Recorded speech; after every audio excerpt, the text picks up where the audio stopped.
કેન્દ્ર સરકાર દ્વારા 29 મજૂર કાયદા રદ કરી નવા 4 લેબર કોડ 21 નવેમ્બર 2025 થી લાગુ કરવાના નિર્ણયને પ્રદેશવ્યાપી વિરોધના ભાગરૂપે આજે સુરતમાં પણ કાળો દિવસ મનાવવામાં આવ્યો છે.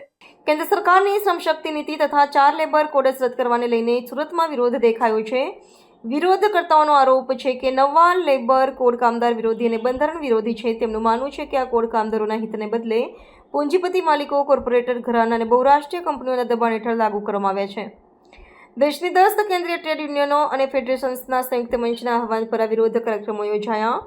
સુરત ટ્રેડ યુનિયન કાઉન્સિલરે આ માટે જિલ્લા કલેક્ટર મારફતે કેન્દ્ર સરકાર અને વડાપ્રધાન નરેન્દ્ર મોદીને એક આવેદનપત્ર પણ મોકલ્યું છે.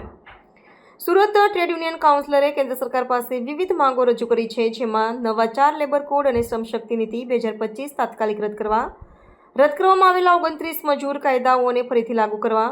આ નવા કાયદાઓથી દેશના અંદાજિત 61 કરોડ સંગઠિત અને અસંગઠિત ક્ષેત્રના કામદારો પર અસર થવાની શક્યતા છે. કેન્દ્ર સરકારે જે છે 29 મજૂર કાયદાઓને રદ કરીને નવા 4 લેબર કોડ દાખલ કરી દીધા છે, અમલ કરી દીધો છે 21મી તારીખથી. એના વિરોધમાં દેશના તમામ સેન્ટ્રલ ટ્રેડ યુનિયનો, સંગઠનો, ફેડરેશનોએ આજે 26મી કોલ આપ્યો છે એના વિરોધમાં આંદોલનો છેડવાનો. એ બાબતમાં સુરત ટ્રેડ યુનિયન કાઉન્સિલ તરફથી બી આ નવા 4 લેબર કોડને રદ કરો અને જૂના જે મજૂર કાયદાઓ છે એને ફરી લાગુ કરો, એ માંગ સાથે અમે સુરત જિલ્લાના કલેક્ટર કચેરી આવ્યા છે.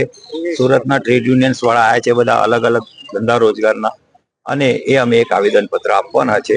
અને અમારી માંગ એટલી જ રહેવાની છે કે આ જે કેન્દ્ર સરકારે જે બિન લોકશાહી રીતે, બિન બંધારણીય રીતે જે લાગુ કર્યો છે એને અમે વિરોધ કરીએ છીએ. અને આ જે નોટિફિકેશન બહાર પાડી છે, જે તમને બતાવું છું,